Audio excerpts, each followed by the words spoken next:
فلسطین اور اسرائیل کے لیے جنگ بندی کے اعلان کے بعد ایک تاریخی دن ہے۔ 20 اسرائیلی ارغمالی رہا، جواب میں 1718 فلسطینی قیدی آزاد ہوئے۔ جنگ بندی مگر نازک۔ حماس اور اسرائیل دونوں ایک بار پھر جنگ سے تھک چکے، لیکن امن اب بھی ایک سوالیہ نشان ہے۔ اور اسی لمحے امریکی صدر ڈونلڈ ٹرمپ نے کہا جنگ ختم ہو چکی ہے، اور پہنچے براہ راست اسرائیلی پارلیمنٹ۔ کہا اب وقت ہے امن کا۔ غزہ کی تعمیر نو، علاقائی تعاون، نیا امن منصوبے پر بھی زور دیا۔ نتنیاہو نے ٹرمپ کو کہا اسرائیل کا سب سے اچھا دوست، لیکن ٹرمپ نے ایک چونکا دینے والی اپیل بھی کر ڈالی۔ کہا نتنیاہو کو معاف کیا جائے۔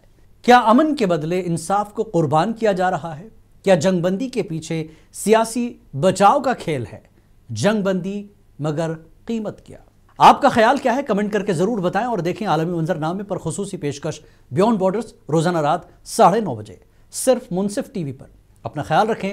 منصف ٹی وی کو لائک، شیئر اور سبسکرائب کرنا نہ بھولیں۔